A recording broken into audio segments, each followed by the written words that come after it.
Unerwartet singt eine schöne Frauenstimme.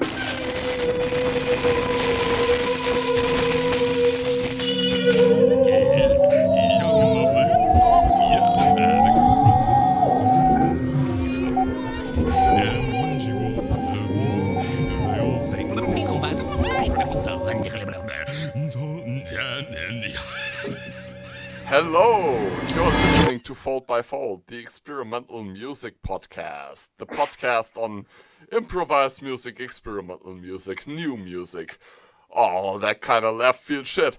I'm unfortunately very drunk, and tonight I'm talking to Syoma Klochko. The great Syoma Klochko from Florida. They are a drummer, also guitarist, also accordionist, mostly guitarist, I guess. But yeah, Syoma. Hey, I'm so happy to be talking to you today. Thanks for having me on. Definitely no problem. Honestly, it's quite an honor for me. No, likewise. Yeah, we've been talking on social media forever now. But that's right. This is the first time we actually get to talk to each other via voice chat. Very interesting, very exciting. Sadly, I'm extremely drunk. Syoma, so you are mostly known to people as a live musician, as a working musician in Florida, playing quite... Right? You're playing reggae, you're playing soul, playing that kind of music to the live circuit in Florida. Tell me something about that.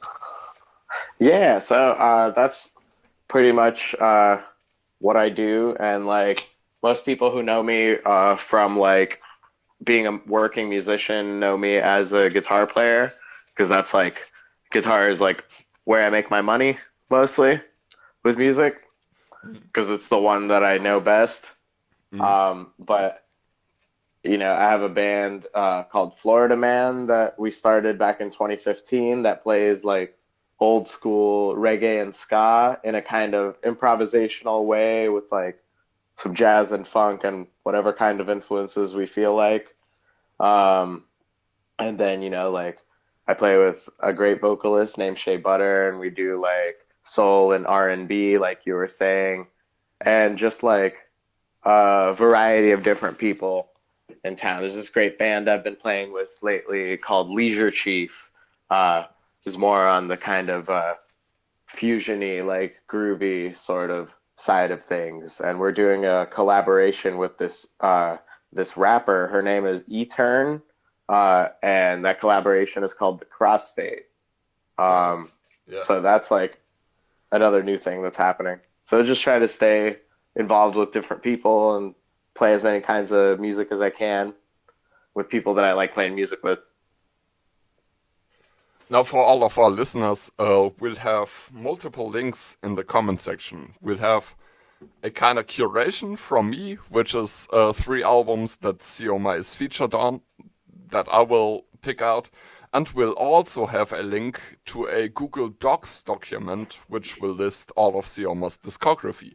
So you can really listen to everything that they have been involved in. This is quite interesting. Like, Syoma, now we've been talking mostly in a free improvising context, right? That's right. Yeah, we've been trying to make some music together, free improvisationally. And I think there will be something coming out at some point. We'll just have to kind of look at the stuff we've got and shit. But this is the kind of interesting thing for our listeners who maybe have not been exposed to Syoma's output so far. Syoma plays mostly as a working musician in Florida, but then also they have quite the career as an improviser. And this is quite the... I guess you could frame it as some kind of cognitive dissonance, but I don't think you see it as that, right? Like, of course, not at all. Tell us about that. Yeah, so I do think it's interesting. It's like earlier when you said like a lot of people here most likely know me as like a working musician and as a guitarist. Like it's interesting because when I play like the free improvised shows with like bongos or whatever, Mhm. um, and I'm usually playing drums with bongos. Yeah. Although I also do free improvise on guitar as well and play those kinds of shows on guitar as well in the setting of bongos, and like people who have come out to see bongos like a bunch of times will like see me playing like a not free improv gig on guitar and be like, what the hell? You play guitar too?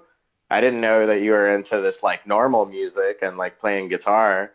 Uh, so it's funny because like there is like a section of people that mostly know me for doing that, doing the free improv stuff, and even though it's like a small part of it, but like I don't know, I think of it all as like the same thing. It's all like part of the uh, all the type of music I like to play. But some of it's more Yeah. improvised, some of it's less improvised, Yeah. but in general, I like to improvise regardless. So, certain situations where I've been in bands where I've been expected to kind of just like fill a role and like play a part and not bring as much individuality to it. I don't really do well Uh, in those situations yeah. because I like to play with people who want to hear me improvise and want to hear me offer my take on whatever we're playing Uh-huh. and to Yeah. have that free to change. Yeah. And actually, like, for the listeners at home, you've got to know that I'm a huge fan of Syoma Klochko. Like, this kind of ridiculous. I'm meeting one of my greatest inspirations, honestly, right now. This is uh, insane. Like, Sioma and I, we've been messaging each other via Facebook for quite a long while, but this is the first time that I get to talk to them. And yeah. I didn't even realize until you said it that this is the first time that we're talking on the phone because I feel like we've talked so much and we're already like such good friends. And I don't know. I feel like we know each other already. And, you know, and yeah, that's the thing, I'm right? really happy to be Like, talking to you. yeah, Yeah. yeah. And it's kind of super awesome for me because we can just kind of like I'm gonna put all the links in the description. You can all listen to Florida Man, which I really enjoy. But like since Sioma and I, we've got this kind of base of Hmm. topics that we've already talked about. Let's just jump right into the weird shit, right? Let's Um. do it. So okay, Sioma, you've picked up the accordion fairly Hmm. recently, right? Well, actually, I've been playing the accordion since I started playing the accordion when I was about like maybe like 13 or 14 actually. Mm. Um, and yeah, around then. So I used to take like lessons and like, Oh to learn wow. to like take lessons.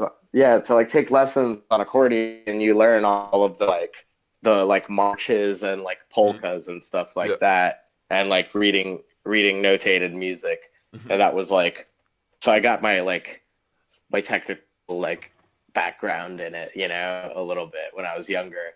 Yeah. And but I started using it in like uh, a free improvisational context Mm. a few years ago. So it's just I would say maybe within the last like 4 years, 4 or 5 years, I've Wow. been using it for free improvisation. Yeah. So that's And it's something. such a nice Yeah. voice. Sorry, go Sorry. on. Sorry. I interrupted you. No, you didn't. It's the this lag sometimes over overseas. Yeah. Definitely. So Sofia Kubaitulina. Yes. Yeah. What do you have to say about Sofia Kubaitulina?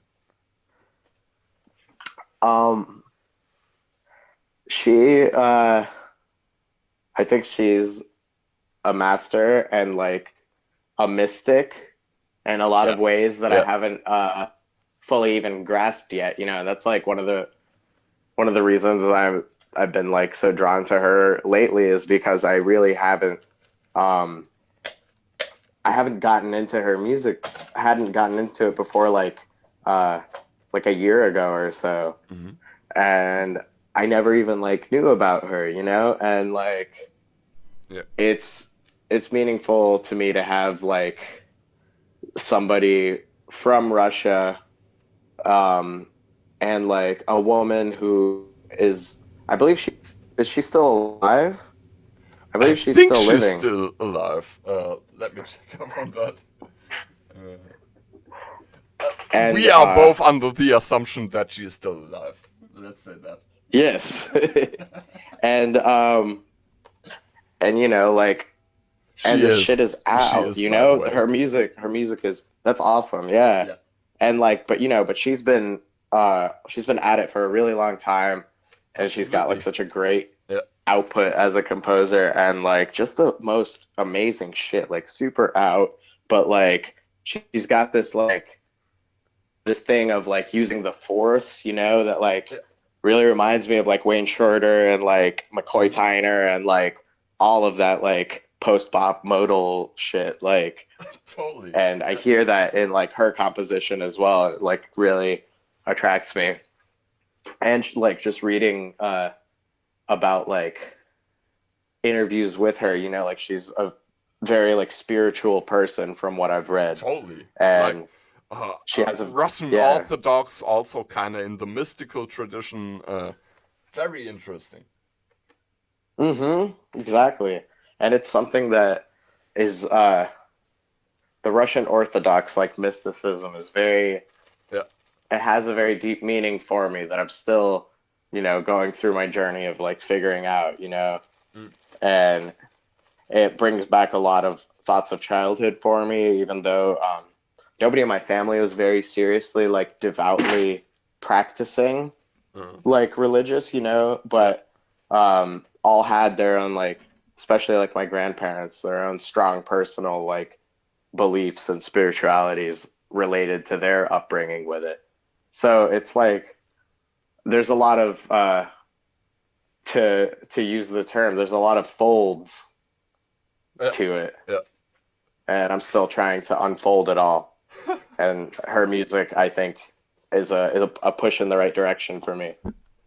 Well, quite a wonderful quote to say for you on the Fold by Fold podcast, because this is what we Yeah. do. Yeah, we take it fold by fold.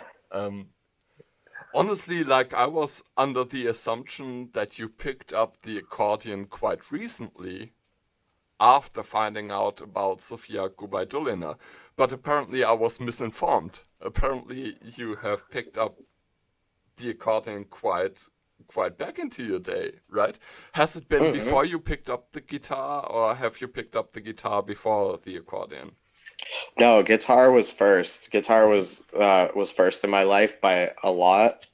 I started playing guitar when I was like 5 years old, and I literally just did it because my older brother did it, and I wanted to do that what he did Yeah. because I thought he was cool. And he doesn't even play anymore, but like I uh I just really enjoyed it. Like I really fell into it, and like I started playing accordion like in middle school just because I liked like the sound of it, and I thought it was like old school and like really cool, and like a cool Uh, like rare instrument that like not a lot of people know how to play, yeah. but is like so unmistakable. Like everyone knows what an accordion sounds like and looks like, and like there's nothing like it. Like, so it was really just this like basic like curiosity about it, and my parents were very very supportive, and they found me this Central Florida accordion society that was all like these older people who were really into these like polkas and like marches and stuff, and like Mhm. all these older people were very supportive of someone young wanting to get into it and like learn That's like beautiful. learn the traditions of accordion. Yeah, and so I had a nice, like very welcoming, like entrance into the world of playing accordion, but I never got like very good at doing the like polkas and marches and stuff. I used to like I used to perform sometimes at like the German American Society like annual party, and they would have me play a couple of like German songs and stuff. And I can't even recall now. I still have all the old sheet music books I used to play out of. I could pull them out and find some stuff. But yeah, and then it was years before I even like started realizing the power of like free improvisation and the potential that it had like for my life and my musical journey. I believe And that then even Gubaidulina maybe has played a part in that, right? Just considering certain sounds on the accordion, right? well, it's crazy because it was like first when I started to realize um, that I could free improvise and that I could really like do whatever I wanted, you know? And Uh, the first instrument where I reached that realization was the guitar uh-huh. because I had been playing it for so long and I had just gone through all of the cycles of like plateau, stagnation, and like revelation, et cetera, et cetera. And then eventually like had like my exposure to Sun Ra, and like Sun Oh Ra was one of the yeah. big first things that opened me to like the power of the world of sound and the world of spontaneous decision making and sound in a collective sense. And like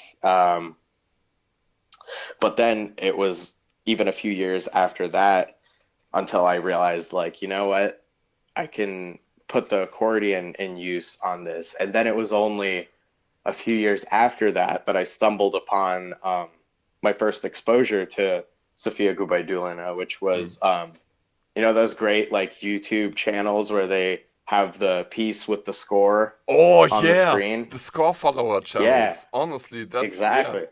so good. And Yeah. it was De Profundis, Oh the yeah. solo accordion Oh piece. yeah, for That was Bayan. my first. Yeah. Yeah, exactly. And I didn't know it was like a Bayan piece, and I didn't know who Hmm. she was. And I just saw the thumbnail of the YouTube video, and I saw the way the score looked, and I thought it looked awesome. So I clicked on it and I listened to it, and it like totally blew my mind. And it was like such a affirming moment, you know, Yeah, in totally. so many ways. Yeah, yeah. So I'm still delving into her and like her work, Like but honestly, I'm coming from a Tall Tales kind of perspective. Tall Tales is oh an yeah. album where Syoma plays both guitar and the accordion, and it's Hmm. mostly improvised. Like I think two tracks or three tracks on this are composed. Most of it It's is pretty just the improvised. last two. Yeah, yeah. Only the last two are Just composed. Yeah. Starchild and Solinko. Yeah, Suliko. Yeah, Soliko. Ah, I'm sorry. Yeah, Yeah, wonderful tune. Like Soliko is a Georgian folk tune, I believe. that's right. Yeah. Yeah. And it's not you know, I had to like research the history of it a little bit Mm. uh when I was doing Tall Tales because it's been one of my favorite songs forever. Like it's been a song I've heard for like forever since before it even became one of my favorite songs. It was just such a famous song in Russia and like in all of the former Soviet republics because, as I learned, it was apparently Joseph Stalin's favorite song, Yeah. and he used to have it. Yeah, he used to have it played like on the radio and TV like every day. Yeah. So everybody knows this song, but it's like it's a beautiful, beautiful love poem written in Georgian, Yeah. and um, I believe the poem was written by Varinka Tsereteli, and then the music was composed by her brother Akaki Mm. Tsereteli. And I thought it was like ancient, you know, but it's actually only about from like the early 1900s, I believe. Hmm. Yeah. it's not It really a folk feels song. ancient. Yeah, yeah, Yeah, it's like, and so this, I got this record from eBay the other day that I ordered. It came from like Ukraine. I've been checking out a lot of these old like Melodia Soviet releases. yeah. Melodia being uh the one record label that they had Fantastic in the label. Soviet Union. Yeah, Yeah, because it's like everything, yeah. everything you could think of came out on Melodia, and they had these. I just got this like Thelonious Monk Melodia one, and like Yeah. this Eric Dolphy one. Like people don't realize that like they were putting this shit out in the Soviet Union all on this one label that they were putting Exactly. all the other Like, music this is out. something I think we should really talk about, because people in the West have this kind of image of the Soviet Union that it was super repressive of avant-garde jazz and shit like that. Yeah. But that's really a false narrative, you know? Like, that shit existed in the Soviet Union. We had like the Galenkin trio.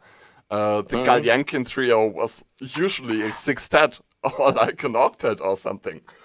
Oh, like, are you talking about Vyacheslav Ganelin? Absolutely. Yeah, I'm Yeah. sorry for mispronouncing the name, but he's amazing. Like that Soviet drummer who just Yeah. had the. I Tarasov, think yeah. Galyanin, he was the pianist, right? That's right. I think so. Yeah, Yeah, and yeah. Vladimir Tarasov is the Yeah, drummer. Tarasov, he was the drummer. Yeah. And he just, like, if you look at his discography on Discogs, you will realize that the Soviet Union very well had quite the free jazz scene and the avant-garde jazz scene. And we like to have this narrative in the West that jazz as a whole was kind of persecuted and was not permitted in the Soviet Union. But if you look at the historical facts, that's just kind of bullshit. Like, what's your take on it? Well, I'm still learning also, you know, and there's this book I've been meaning to go check out from the library. I know it exists, but I never read it. And I checked it out in high school, and I was going to use it for this essay I was writing, but I was a total fuck up in school, so I just never ended up like getting around to like reading the book. But I like read parts of it, and I've been like really thinking about coming back to it now that I don't have obligations around it, and I can just read it for my own enjoyment about the history, specifically about the history of Soviet jazz, which is like something I'm very interested in, and even more so interested now than when I had first learned about this book. But so what I do know is like it's still limited. I won't claim to like be any kind of expert, you know, but I feel like there's a misunderstanding of like the timeline in people's minds, because that's how it was for me for sure. And like my dad has told me stories that his dad told him about like exactly. in the earlier Soviet Union, like he would literally see propaganda posters, and this is like farther back than my father's time. This is my grandfather's time. He would see propaganda posters that would say things kind of like, today he plays jazz, tomorrow he betrays the motherland.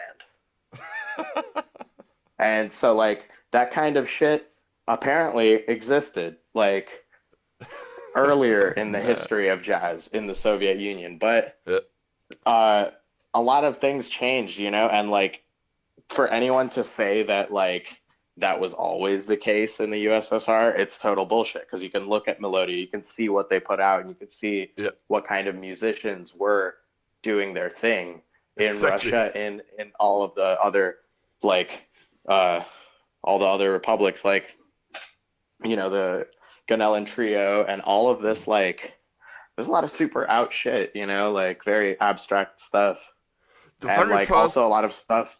Yeah, the very first media coverage on the Ganelin trio in the West was about how Soviet politics are just so repressive to jazz culture.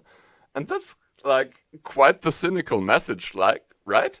You've got the fucking Ganelin trio. You've got innovators in avant-garde jazz, like playing crazier music than anybody in America would ever dare to.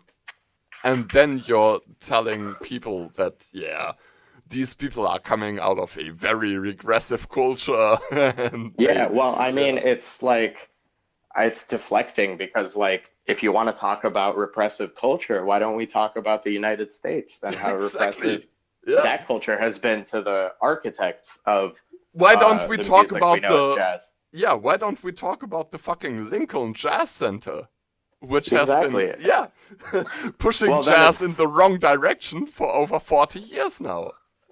well, it's the same cycle that we see everywhere else of, repression and condemnation, then turning into this like begrudging acceptance and then immediately pivoting into hardcore reappropriation and Yeah, monetization and commodification, which is Jazz at Lincoln Center summed up, and like, yeah. I just got an ad on Instagram yesterday for cigars.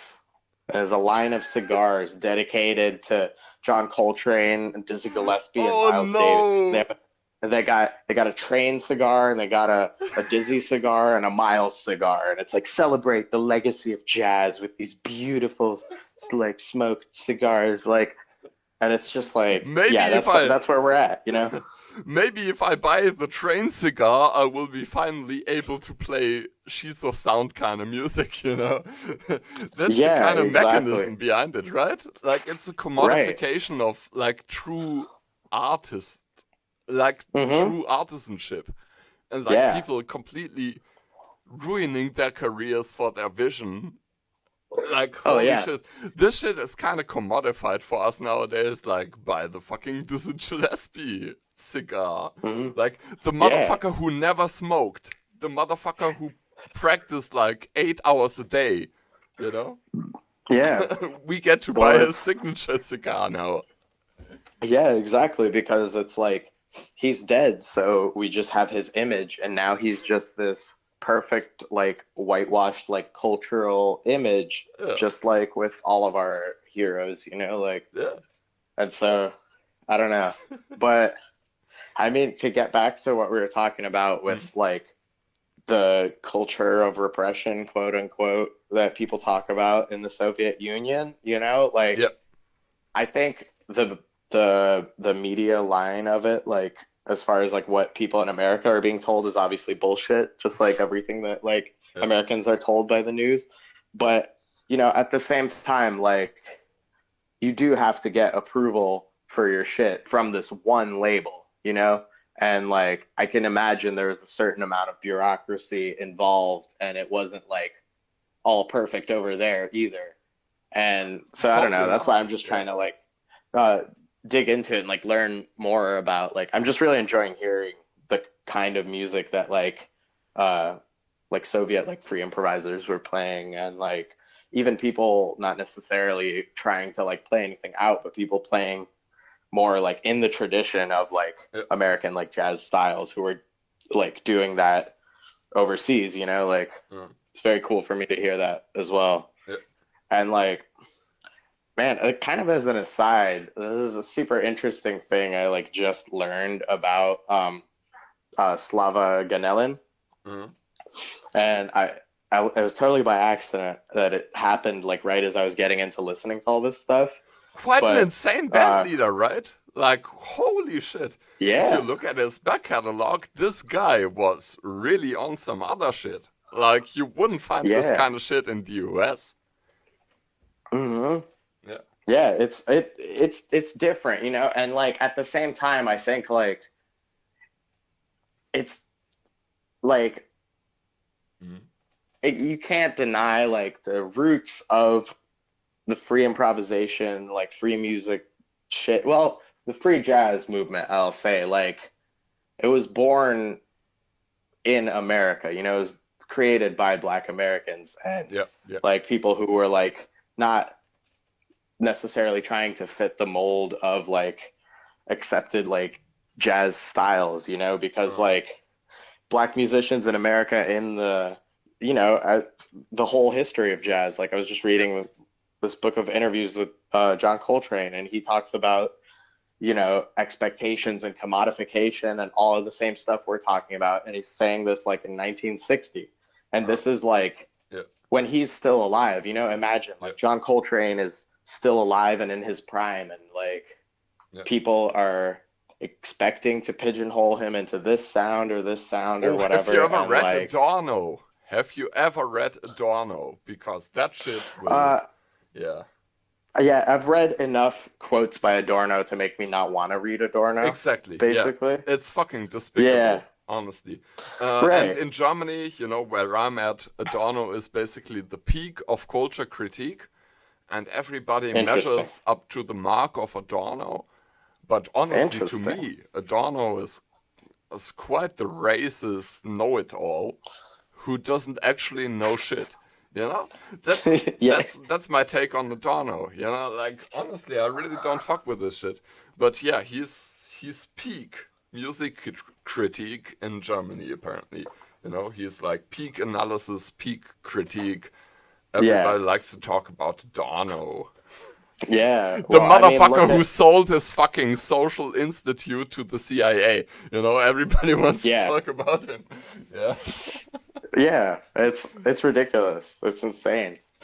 And I mean, yeah, well, look at us. We're still using like Schenkerian like harmony in all our schools and shit. Like, what's all that for? You know, like.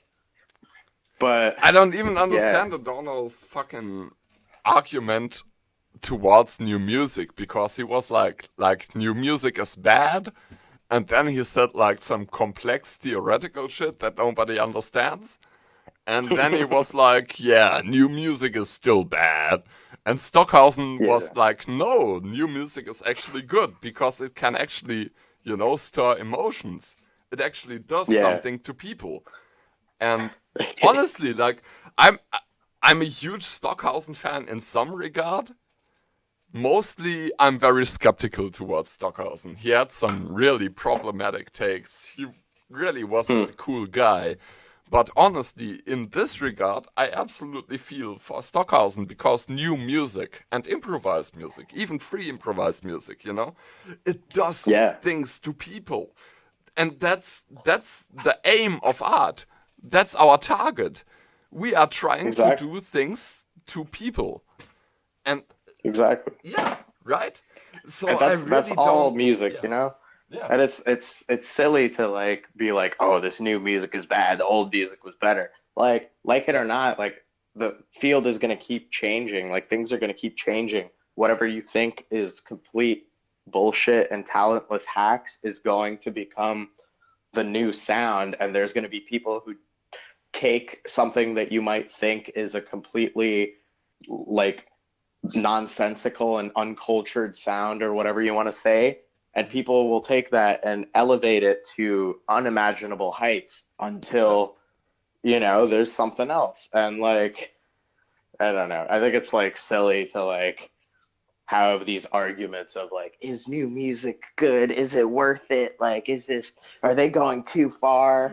Like, are they purely intellectual? You know, this is basically the point. Exactly. Are they too intellectual? Well, is the sound only understandable via intellectual sphere and blah, blah, blah?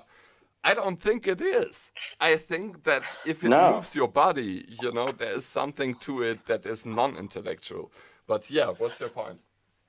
Well, so what's the line between intellectual and non-intellectual? And why is either to be placed above or separate from the other, you know?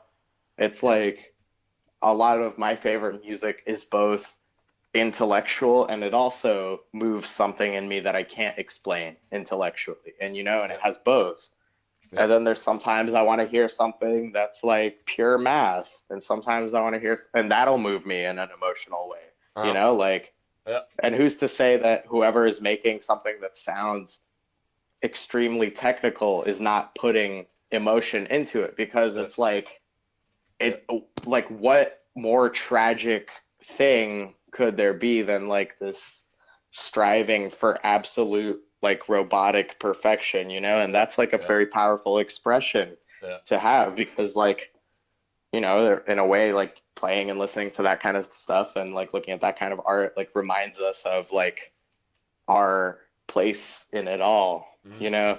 Yeah, yeah, And like the thing I was gonna say earlier about Ganelin was mhm. like kind of a bomb for me. It was like a big bomb that was dropped, and I was like, I'm still kind of sitting with it and processing it because it has to do with two big heroes of mine, and one of them being Ganelin, Mhm. and one of them being Anthony Braxton.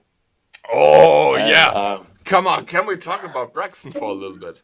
let's Like, talk about Braxton because so yeah, Thomas Milivac, you just talked to him, I believe, right? I really hope I can get to talk to him at some point.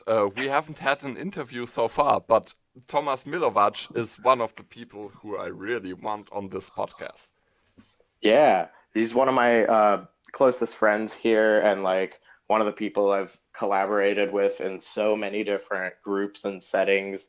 And he let me borrow this book he has about Anthony Braxton by Uh, Graham Locke. It's called Forces in Motion.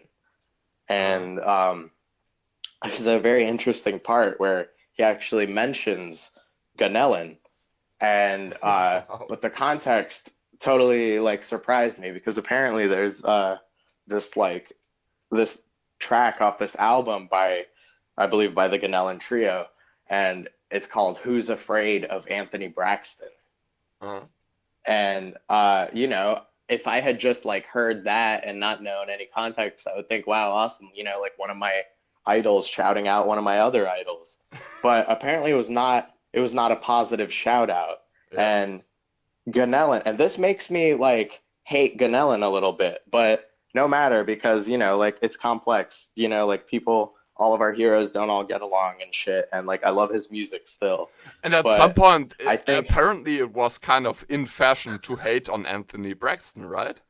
oh Like at some yeah, point, exactly. everybody And fucking hated on Anthony Braxton for no reason. yes, and he went through that just because he was doing something that didn't fit into all of these molds. And it's like he talks Yeah, about it a lot in the book. Like, there's this like these paradoxes of like being a black musician in America where like you you're almost like you're not allowed to like go too intellectual in people's eyes, yeah. or at least like that was like the landscape that like he was dealing with.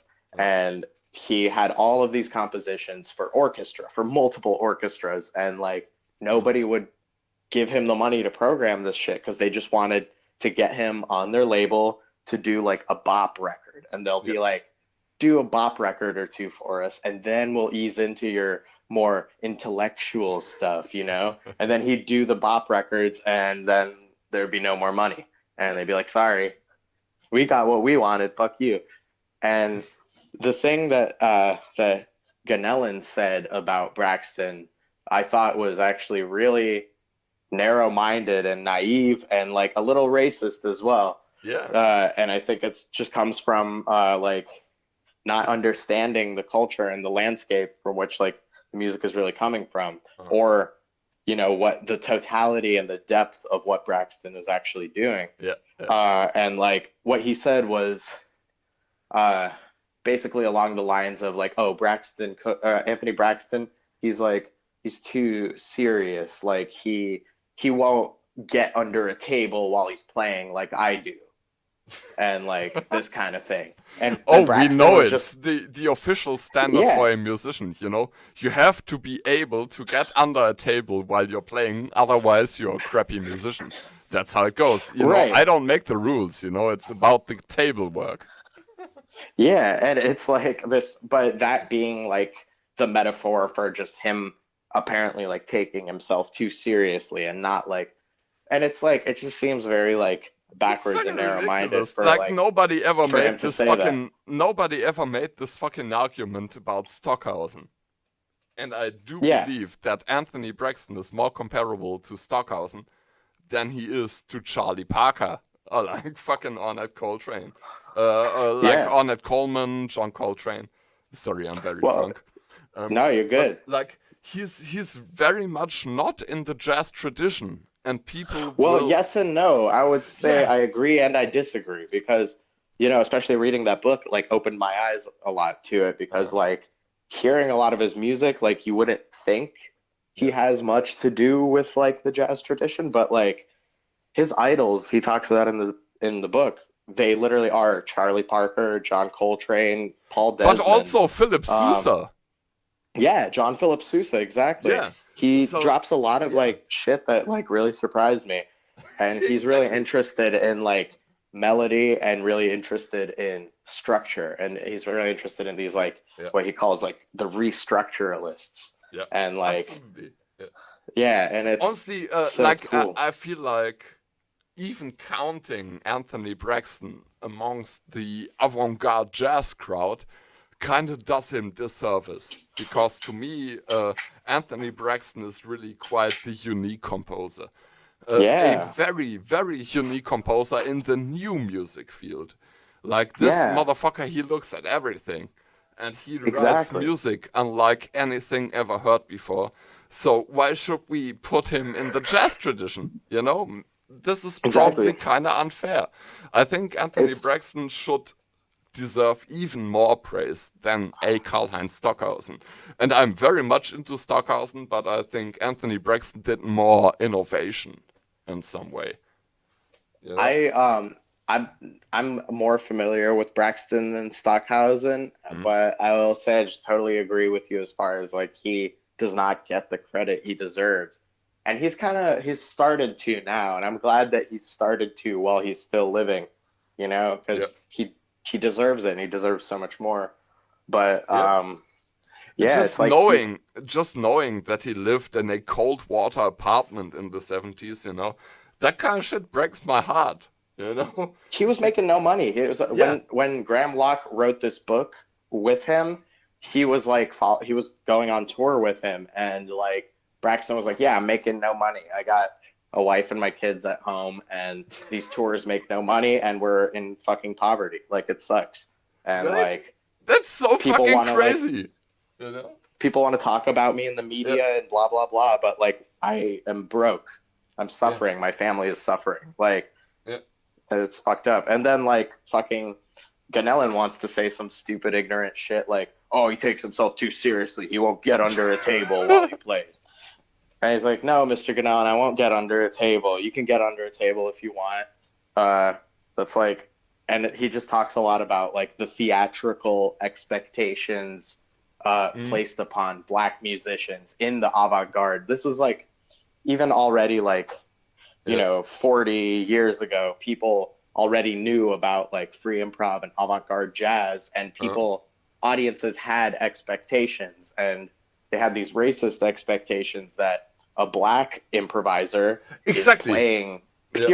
pure soul, pure from the heart, Yeah. pure primal, all this racist shit. And This is like what I'm that, hinting at oh, because, you know, like Anthony Braxton's music is so like honestly, if you just look at the music, if you don't have any visuals to the kind of guy, you would mhm, think it is a piece of like European 60s, 70s, 80s art music. It's very yeah, new music. It's very much in the conventional style, I guess, of avant-garde music of the 60s to 60s to 80s. yeah, or But appears to this is be at quite least. ridiculous, you know, because Hmm. still, even though he writes this kind of music, I'm talking about Trillion, the opera, and Yes. this kind of stuff he wrote, people still think of him as a reed player in the jazz style. Like, Yeah. what the fuck? What the fuck does Anthony Braxton have to do so you finally recognize that he is very much amongst the Stockhausens and Lachenmanns and very Yeah. much in the very avant-garde modern school of European art music. Like Yeah. he is there. He Well, is totally there. what he would have had to do is, I guess, just be born white, because then he Yeah, would have all that exactly. and more, Yeah, like, and it's fucked up because, yeah. like, yeah, like you said, to like pigeonhole him as like a jazz, like a bop player, like just a horn player, And he just like, isn't. And he's never pretended to be a jazz player, but he was always forced into this role. He played those standards, I but guess, kind of as a joke. And yeah. not as a joke, as I learned from this book, Mhm. and that's why I was so curious to read it too, because I love his standards albums, Yeah, and I to love me that they're too. like some of my biggest like inspirations when I'm playing like in that style, I think of Anthony Braxton a lot and how he interprets things. And Right. you know, so it was interesting to me, like knowing the depth of all the other stuff that he was into, like what his thoughts were on these jazz records that he did. And Yeah. he talks about that in the book. And he says that he loves it. He loves the jazz idiom. He Hmm. has always loved the jazz idiom. And he's always like tried to return every few years and do a record. So, like, it's not like he was being forced to do these jazz records. It's more that, like, out of everything that he's like so multifaceted, you know, and he can That's play even all more these. amazing, honestly. Yeah, and Yeah. he still like talks about every time he talks about, you know, bebop and like that tradition and Charlie Parker, he speaks of it with like the highest reverence, and Yeah. that music is clearly very like important to him. And I think like knowing him, he wouldn't, or knowing what I know about him now, he wouldn't have done any of that if it wasn't meaningful to him in some way. Uh, And so like that's super amazing to me that he can operate on those multiple levels and enjoys operating on all of those levels, you know, and like that informs his composition of like the totally out there shit that seems like has nothing to do with that. yeah. It's Yeah. crazy. Insane It's, motherfucker. Like, honestly, Anthony Braxton is the fucking shit. Y'all need yeah, to check him out if you haven't. yeah, I hope you have. yeah. Um, I think we just spent like our half our interview on Anthony Braxton just but now. that's no problem. Our We could interview have is a whole. We could flexible. have a whole. We Now, could have a there's whole something other one though, just I about. really need to talk to you about. Now, this Yes. thing I really need to talk to you about is bongos. Like, what the Oh yeah. fuck is bongos? Yeah. Fuck bongos. What the Yeah, fuck fuck is bongos. Honestly, Indeed. I fucking hate bongos. I would never listen to like 6 of their albums in a single day. I would never do that. I would never ever do that. And I have never done that for the record. Yeah. No. Well, Paul, I know you. I know you hate weird music, so Yeah, I I know you fucking don't hate like that shit. anything Like, that's weird. honestly, Yeah. what the fuck are you on about with all that skronking and like Thomas Milovac talking about songs that his mother sang to him? Like, what the fuck? Nah, Yeah, honestly, man. I fucking love free music. This is Bongos. Syoma, tell us how Bongos came to be. Bongos came to be just because I was friends with Thomas and I was friends with Zach Muth, another Zach move. Woo! another beautiful musician and a Yeah. very close friend of mine.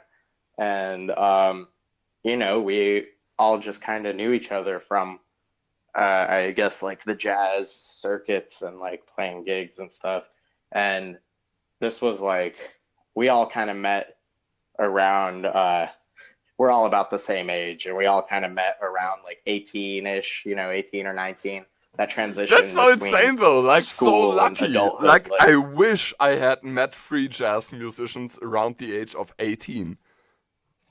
Yeah, well, Fucking at that insane. point we weren't doing all that yet, you know? And like that's what's crazy is like I feel like almost like Thomas was one of the first to really start organizing any like free improvised like performances. And I was starting to do it a bit in my own way, but I was like at that time approaching it from a standpoint that was more incorporating like grooves, you know? Uh, And then we would stretch and we would like have times that it's just like free, you know, but I wasn't thinking of it in that context yet.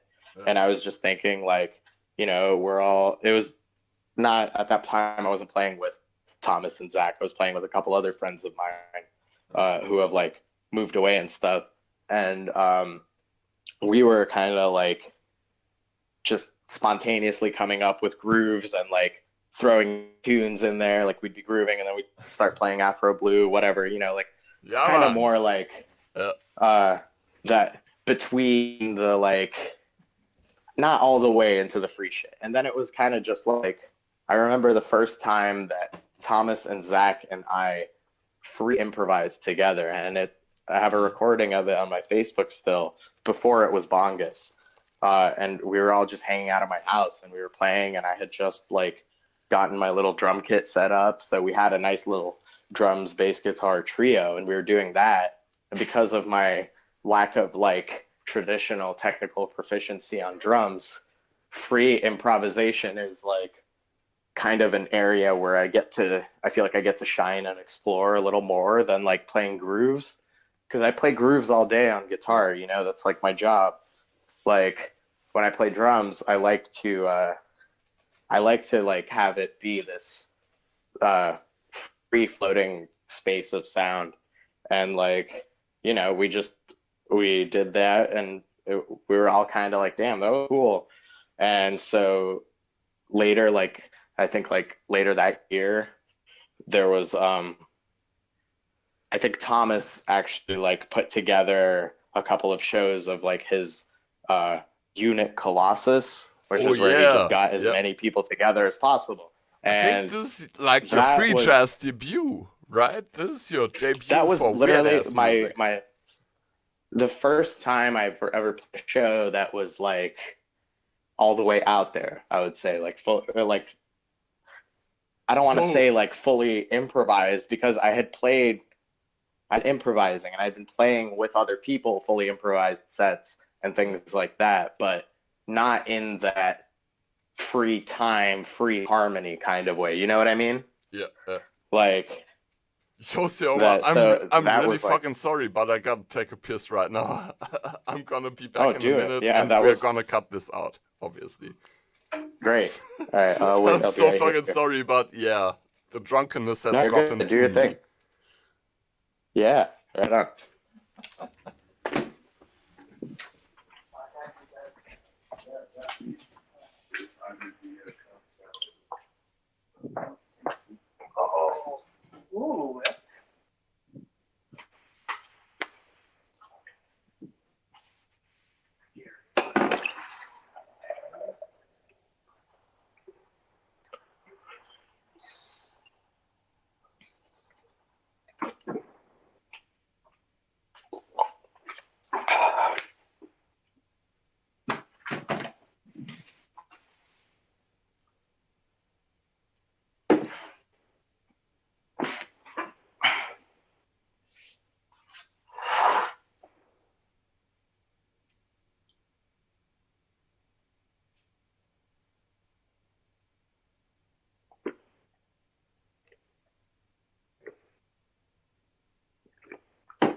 Yeah, sorry for that interruption. I'm back. No worries. I was taking a piss at the beginning of this interview, so it's all good. Very nice. I'm not sure. I thought you would hear me. I It think actually, I did it sneakily. it's not on tape, but quite wonderful that you've given that confession. We were Yes. talking. We'll cut that out now. Yeah, exactly. Yeah, bam, cut. Bongos. Yes. So Bongos. bonga. So Yeah. that was what I was saying. Yeah. So first it was the Thomas Millivac unit Colossus, and Thomas, I owe him a lifetime debt of gratitude for being one of the key people that like nudged me into free music, and like helped me actualize uh all of the ways in which I was leaning towards it already, Uh, and like gave me that platform to like do it together. And then when me and Zach and Thomas got together to play as a trio that way, we were just like, yeah, there's like a certain vibe to this that's like different from anything else. And so we just kept doing it whenever we would have a chance to like get booked on like a show or like a house show or like set up a show ourselves. yeah. Um, we just really, it works because we like each other and we like playing as a trio and we always have fun. And so I'm super grateful for them and for that group for like being one of my main outlets really for like pure balls to the wall, like improvised music. Okay, for all the YouTube watchers, we've got a Google Docs document in the video description which lists all of Sioma's appearances up until now.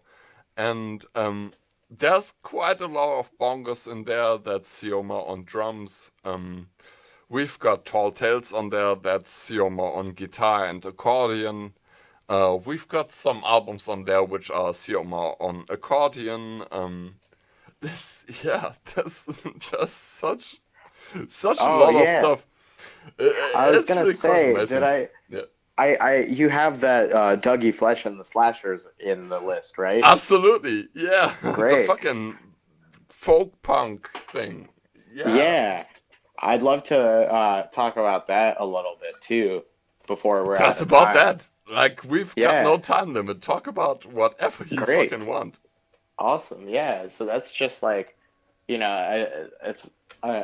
nice for me to be able to like have a context that I play the accordion that's not free improvisation, like, and Doug, aka Dougie Flesh, is another one of my closest friends, and I used to live with him also, and so we've been playing together for a number of years, and I just think he writes like the coolest songs, and it's a super fun sound to put the accordion in the kind of like folk punk kind of thing. And we're trying to get a recording done with the full Dougie Flesh and the Slashers band, because where it's at now, Thomas Milivac is actually playing upright bass with us now. And so that's kind of full circle in a way too. And like, but we have Shea Butter from my other band, Shea Butter Band. She's playing drums and doing background vocals in Dougie Flesh. And Austin Kelly, who I started Florida Man together with, is playing trumpet in Dougie Flesh and the Slashers. And we also have a banjo This is quite player. the intersection. This is really crazy. Yeah, right. Like, we're talking Thomas Milovac of like Third Stream fame. Mm-hmm. A real classical composer, also in free jazz, also in free improvisation, teaming up with a folk punk band to play socially critical songs on the banjo and the accordion. And it's honestly just and that's the fucking thing wonderful. about Thomas. He plays everything. He'll play any music, and that's like always kind of how I've felt too. Like, it's good music. It's fun, and so here's some even more full circle spiraling for you. After I've been playing in Dougie Flesh and the Slashers for a few years, I have slowly pulled Doug into this world of like appreciating free improv and free jazz. And I remember years ago, like this was maybe even before I started playing in his band, and we were just like friends and just starting to jam together. He came with me to this concert in Orlando, and it was The Thing. You know The Thing. Mats Gustafsson, Paul Nilsson Love, and Ingebrigt Åkerblad. Yeah. Yeah. And he was like, what the fuck is that? Like, it was just like, and it blew his mind, and he loved it. And like, for years, I've just been kind of like casually like free improvising around him and encouraging him to like join in with me and do that. And so we started a little project a couple of years ago to allow us to have like a duo outlet for us both to free improvise together. We called it Bug Country. And so now Doug from the folk punk band free improvises with me in a duo as well. I've tried to master a couple of those tracks, right? Those were the tracks you sent to me for mastering. And I was very honestly, I was quite confused, because this was like a kind of free country thing, and it was also free improvising musicians at the same time. It's really Exactly. quite the interesting project. Like, I really hope y'all get this out and people from YouTube can listen to it, because damn, that's really interesting. Yeah. I've always really enjoyed the concept, because like naturally when I was jamming with Doug, like we'd be playing his songs and we'd be playing the funk stuff, and then like sometimes I would just start improvising. Depending on the mood, sometimes I would improvise more aggressively or more freely, Yeah. and that allows a space because I think. With the exception of Thomas, who only just recently started playing with us, like nobody else in the group was really ever like that much into free improvisation on their own terms. So I think it helps to have like someone assertive and confident be improvising Yeah. next to you, Yeah. which gives you the confidence to kind of put whatever you're going to put on top of it. And so, like basically Doug knows that if I start stretching and I start bugging, he can start bugging, and then we're both bugging out together. And so yeah, Beautiful. I like to involve all kinds of different people and all kinds of different things and like connect across these stylistic divides, because I always felt like in Orlando there's so many great musicians who all know each other, but there's also so many like splintered scenes where like people from one scene will kind of stick that scene, and like almost like nobody outside of that will even like know what's going on. Totally feel within that. that. Honestly, And like I guess I have to tell an anecdote right now. That was so crazy. I was coming to a punk venue after I played 2 jazz gigs. I played one jazz gig with like a kind of fusion band, and I played the second gig with a kind of bebop band. On the second gig, I was terrible because honestly, I can play that shit. I can play bebop on the piano. The bebop. Oh, okay. Yeah. Like, well, I don't know about. Well, I don't know. I've heard stuff. I think I love your piano playing. Oh, thank you so much. Honestly, like, even though the piano is my first instrument, I really don't practice it. I don't play it. I fucking hate the piano. I really don't like it. But the thing that I was trying to talk about is that I got to this fucking black metal gig, and it was like noise groups and black metal guys after I played those 2 jazz gigs.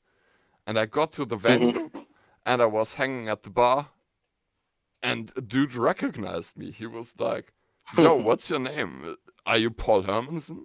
Do you play music?" And I was like, "Yeah, that's what I do." And he was a black metal player. And I'm a huge fan of his band. Like, honestly, like I completely fuck with his shit. But when I said to him, "Let's collab. Let's work on something together," he had this kind of barrier. He was kind of like, "No, I'm not gonna work with a classical composer. I'm not gonna work with a jazz improviser." Blah, blah, Is blah. that what he said to you? Yeah, that's what he said. And I was Wow. really disappointed, because honestly, I feel that somebody in a black metal idiom is absolutely on my kind of level. And I wouldn't even think of this kind of fucking grade scale. Like, yeah, but then it's the boxes that people put you in, and it's like, oh, they see you play, and people still, I get this all the time, and it's like this paradox. I feel like where I feel like I'm not getting called for these like straight ahead jazz gigs that much, because I think the people in the straight ahead jazz world are like, well, what college did you go to? Like, who did you even study with? Like, you kind of are just like doing this. You're not really like me. You don't like, you didn't pay money to go and study it in school or whatever the hell, like, but then at the same time, other people who have nothing to do with jazz, sometimes I feel like maybe are hesitant to hire me for their more like pop palatable projects or whatever, because they see me as more of a quote unquote jazz person. And they're like, every time we have this weekly gig with Florida Man at Tanqueray's, which is this bar in downtown Orlando, and it's this smoky like basement bar, and like we play. Florida Man plays like reggae and ska, and like we do some like swinging tunes. Like we'll do like Louis Prima. Austin will sing some like Louis Prima tunes, and we kind of like do a mix of things. But like it's funny because we don't play jazz per se, you know, we just take solos, and like people will always come up to me and be like, yo, your sound is like so jazz, like I could tell you listen to so much jazz, like I could tell that's the thing you love the most. And I'm like, yeah, I guess so, because like I guess that's what's coming out, you know, when I'm playing, that's what people hear. It's interesting, you know, like people will always categorize you. It was really the same experience for me, because this guy was hesitant to work with me because in his eyes I'm kind of a classical composer or something. But yeah, honestly, only because I sometimes work with chamber ensembles and shit like that, only because I kind of work in that idiom, doesn't mean that I'm a fucking classical composer. Honestly, I'm just as black metal as the guy on the stage.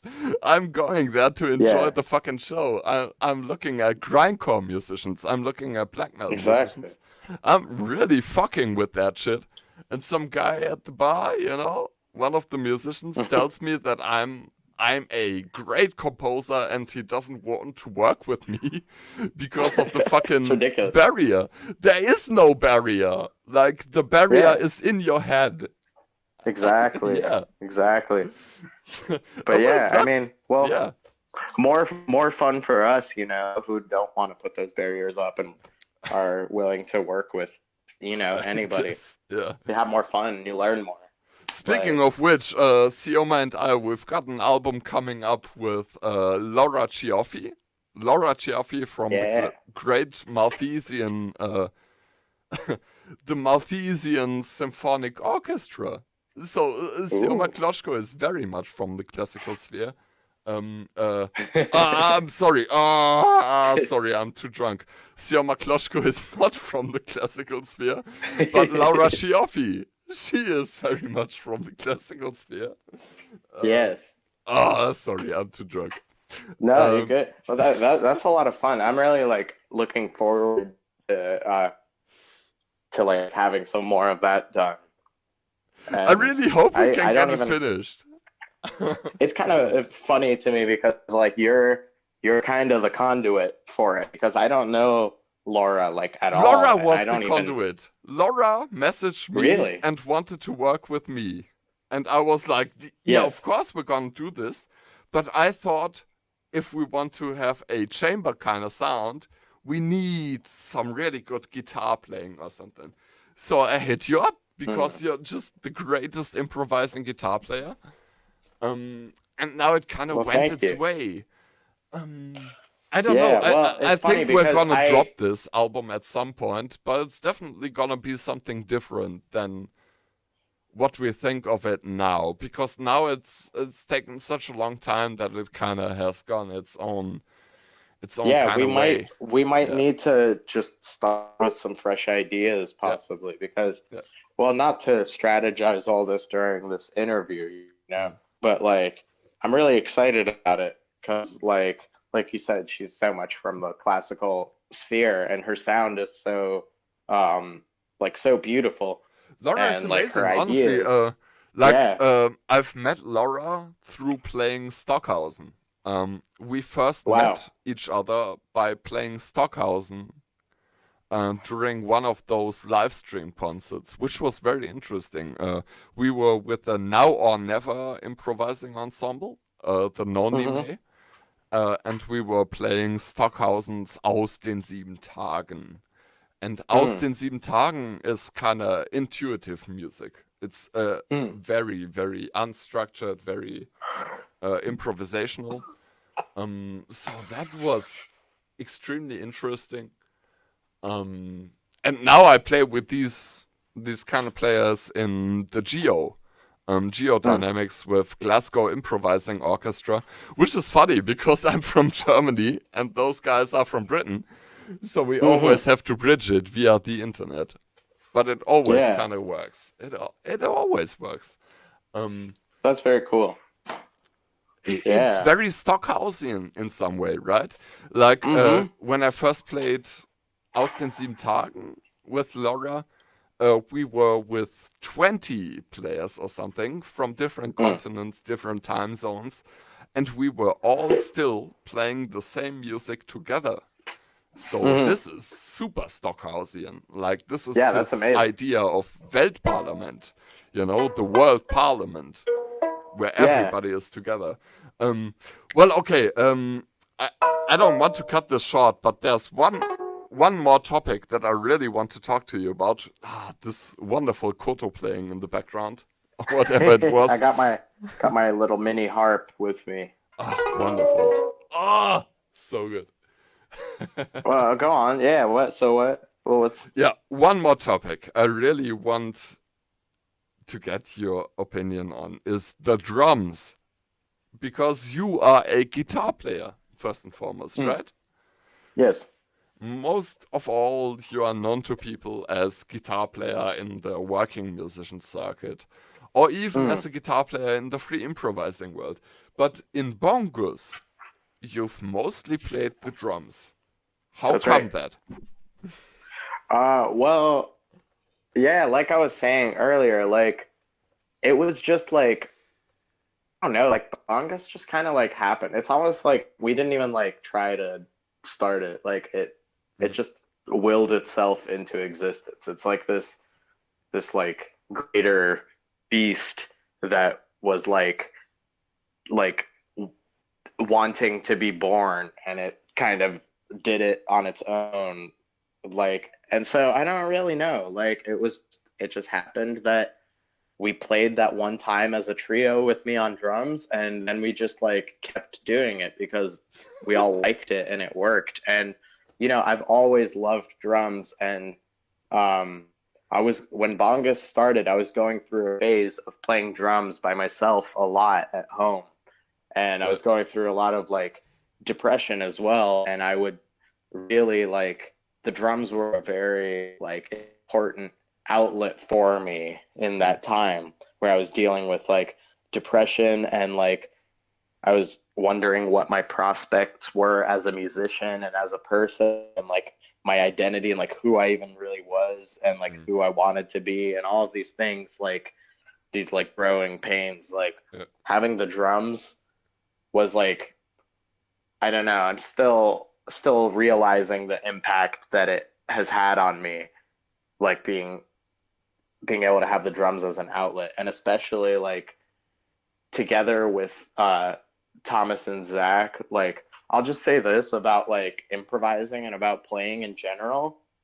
I love to play by myself. I love to improvise by myself, but like nothing compares to playing with other people and improvising with other people. And so like, you know, using it as an outlet on my own was fine, you know, and I was really enjoying that. But getting to do it with masters like Thomas and Zach, who, you know, if you look at our relative levels of skill on all our instruments, Thomas is a master bass player, Zach is a master guitar player. I was kind of just learning drums and not really even doing a good job of learning them, but just doing it a lot. And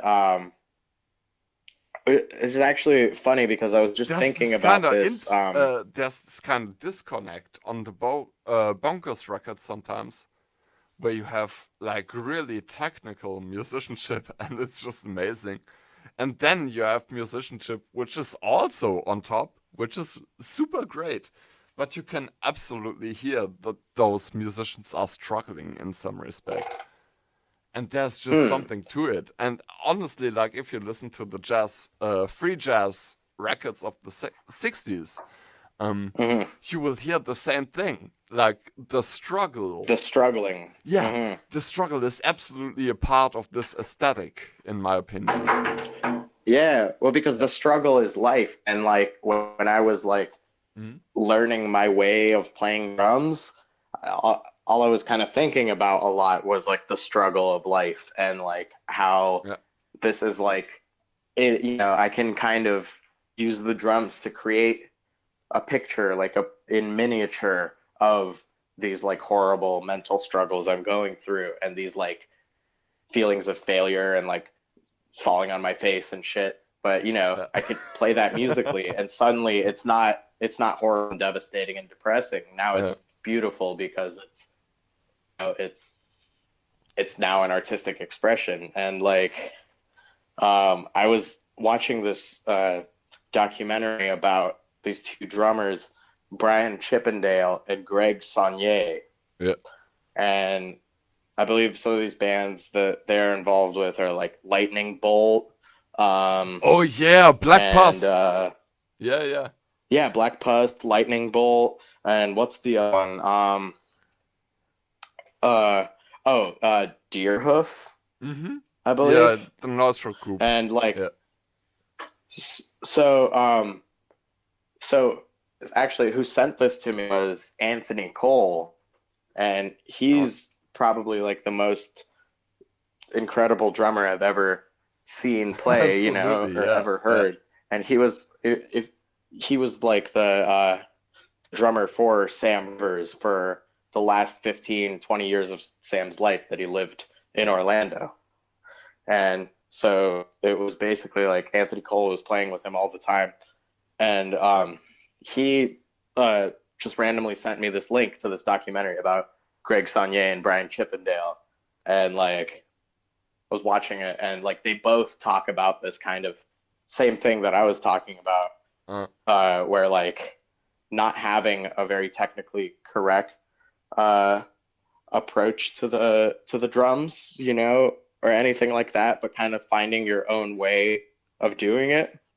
And so yeah, I don't know, it's just something that's been on my mind now recently too, trying to unpack my relationship with the drums.